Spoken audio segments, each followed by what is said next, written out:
다른 사람들 1년 공부한 것보다 훨씬 더 잘했다고 생각해요. 인터뷰 하면서 무서운 게 학생들이 따라할까봐 이거는 약간 좀 재능이 있었던 것 같고. 마인드가 또 재능이라면 재능이죠.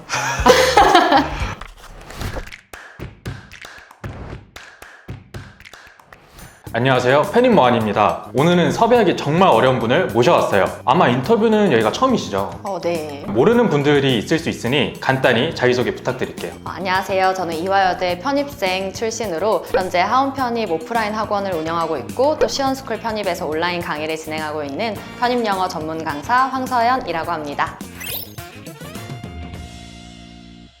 반갑습니다. 네, 반갑습니다. 제가 이렇게 서연쌤을 섭외하게 된 이유는 아무래도 3개월 만에 이화여대 편입 합격하셨거든요. 그래서 편입 영어 관련해서 조언을 구하고자 이렇게 모시게 됐습니다. 바로 시작할게요. 편입 준비할 때 당시 전적대가 어디셨나요? 저는 이제 서울여자대학교에 이제 재학 중이었어요. 그럼 그 당시에 베이스는 어느 정도였어요? 원래 고등학교 다닐 때 수학과학 특기자 전형을 준비했어가지고 제가 영어 공부는 따로 하지 않았어서 거의 영어는 노베이스였다라고 보시면 될 것 같아요. 그래서 수능도 한 4등급? 이렇게 받았었는데 네.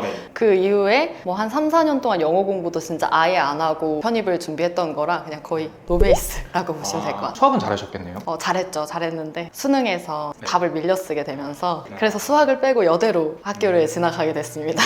인서울 출신인 거잖아요. 아무튼 결국 이 서울여대도 보통 인서울권이면 이게 편입 생각하는 경우가 흔치는 않은데 편입을 결심하게 된 이유가 뭐예요? 원래 성적 때보다는 좀 더 이제 낮은 학교에 오게 되긴 해서 불만족스러움도 있긴 했는데 그래도 막상 또 학교 다녀보니까 진짜 좋긴 하더라고요. 그래서 그냥 뭐 재수나 이런 거 생각 안 하고 살다가 여러 활동을 하다가 꿈을 제가 강사라는 꿈을 갖게 되면서 강사는 또 여전히 학벌이 좀 필요한 직업이기 때문에 편입을 하게 됐어요. 그때 당시에 일반으로 준비했나요? 학사로 준비했나요? 저는 일반 편입으로 준비를 했어요. 사실 인문계 일반 편입이 가장 난이도가 높잖아요. 편입 중에서. 그렇죠. 경쟁률도 진짜 제일 높고. 맞아요. 일반으로 준비한 이유가 뭐예요? 제가 나이가 막 그렇게 어리진 않았어서 조금만 더 있으면 학사를 할 수 있었는데 네. 근데 그러려면 그 다음 연도에 지원을 했어야 해서 그냥 뭐 어차피 일반이든 학사든 그냥 내가 잘하면 되는 거 아닌가라고 생각해서 그냥 곧바로 일반 편입으로 준비를 했습니다.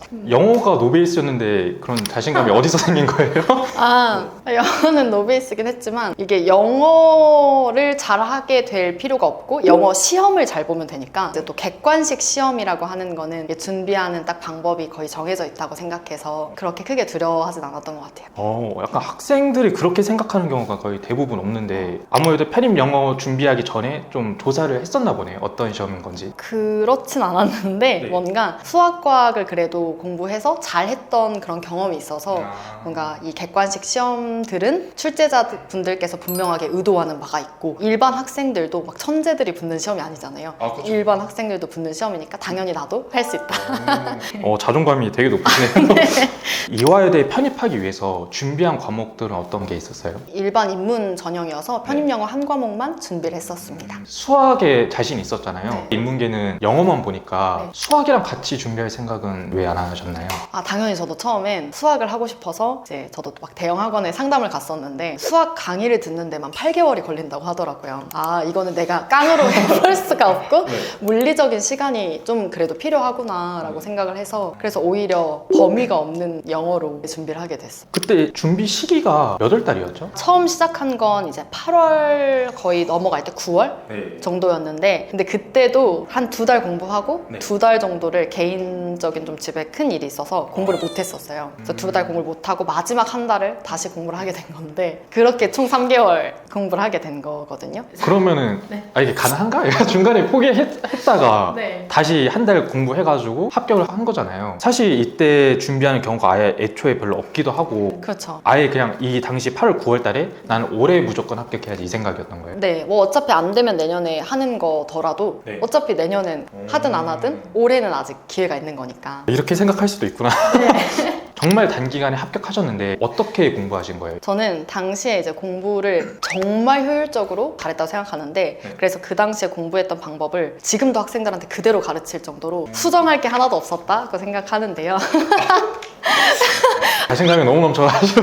저는 먼저 기출 문제들을 봤어요. 어떤 걸 요구하는 시험인가. 그냥 문제지만 보면 사실 제가 거의 까막눈이기 때문에 네. 뭐 아무것도 알 수가 없잖아요. 그래서 해설지를 먼저 봤어요. 해설지를 먼저 보고 아 이런 어휘들이 보통 정답이 되고 이런 문법 파트가 정답이 되고 아 생각보다 그렇게 지엽적인 막 그런 문법 문제는 거의 안 나오는구나. 독해 같은 경우에도 그냥 거의 국어의 비문학처럼 뭐 대의 정도만 잘 파악하고 세부 이 뼈대만 파악을 잘 해도 풀 수 있는 그런 정도의 문제들이더라고요. 그래서 출제자분들께서 요구하시는 게 너무 좀 논리적이고 좀 구조적으로 깔끔하게 보여서 이건 이런 방식으로 접근하면 되겠다? 이렇게 약간 거꾸로 기출부터 분석을 해서 어휘랑 문법, 논리, 독해 방향을 정해서 공부를 했던 것 같아요. 이런 방법은 학원에서 알려준 거예요? 아니면 본인이 스스로 개발한 거예요? 전 이제 스스로 했었는데 네. 제가 고등학교 때 전 공부법 강의를 봤어요. 공부법 강의? 네, 그때 처음 나왔었거든요. 정말 효율적으로 잘 공부하는 게 중요하다. 네. 이렇게 생각하고 네. 뭔가 그때 기출의 중요성도 좀 깨닫게 되고 그래서 제가 스스로 만들었던 공부법을 잘 이제 또 영어에 접목을 시키게 된 것 같아요. 기출 공부를 해봤더니 그거는 이제 뭔가 강의가 알려준 건 아니었지만 네. 기출 자체가 알려주더라고요. 그래서 편입영어 시험지로 출제자분들이 무엇을 요구하나 아, 그런 식으로. 이렇게 보통 약간 일반적인 학원에서는 어휘 문법 하다가 그 이후에 뭐 논리, 독해 이런 식으로 순서대로 넘어가는데 네. 그리고 마지막에 기출 문제를 보잖아요. 서연쌤은 역순으로 진행하셨나요? 맞아요. 그럼 어휘는 어떻게 해결한 거예요? 진짜 단어량이 방대하잖아요. 아 그쵸. 저도 이제 준비를 하는데 어휘 유명한 책이 2권 있더라고요. 보카바이블이랑 네. MD 33,000 이렇게 공식이네. 공식에서 네. 아, 그래서 저는 돈이 없었는데 준비할 당시에 네. 근데 돈보다 시간이 더 항상 중요하다고 생각하는 사람이라 일단 둘 다 집으로 시켰어요. 둘 다 이제 사서 둘 중에 이제 내가 더 보고 싶은 걸 보자. 근데 당시 보카바이블이 저한테는 너무 압도되는 거예요. 단어가 너무 많아가지고 네. 그래서 좀 적어 보이는 MD를 아, 효율 엄청 많이 따지시네요.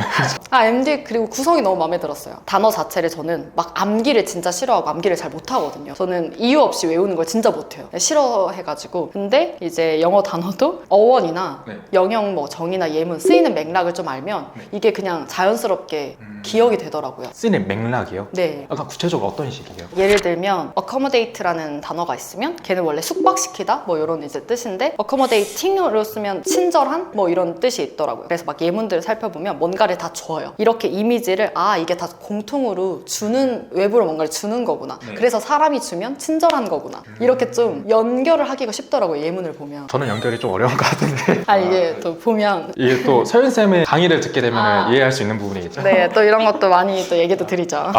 네. 이게 학생분들이 보통 2, 3월 달부터 준비를 많이 하시잖아요. 네. 그래서 그때부터 계속 공부하다가 8, 9월 파이널 때 갑자기 성적이 수직 상승하는 경우가 꽤 많은데 서연쌤은 그 이전 과정이 없었잖아요. 그쵸. 그게 다 그런 효율적인 공부 방법 덕분에 충분히 커버칠 수 있었다. 약간 이런 입장인 거예요? 맞아요. 뭐 사실 언어랑 뭐 그 어휘랑 해석 같은 경우에는 좀 아무래도 물리적인 양이 필요하긴 한데 정말 비효율적인 걸 다 걷고 정말 효율적이고 압축적인 3개월을 보내서 저는 다른 사람들 1년 공부한 것보다 훨씬 더 잘했다고 생각해요. 저는 지금 이거 인터뷰 하면서 무서운 게 학생들 따라할까봐 4월달, 5월달 되게 중요한 시기인데 그때도 네. 당연히 중요하잖아요. 너무 중요하죠. 근데 이걸 영상 보고 나서 네. 나도 저 선생님처럼 8월달부터 준비하지 이런 학생들 생길까봐 네. 이거는 약간 좀 재능이 있었던 것 같고 마인드가 또 재능이라면 재능이죠.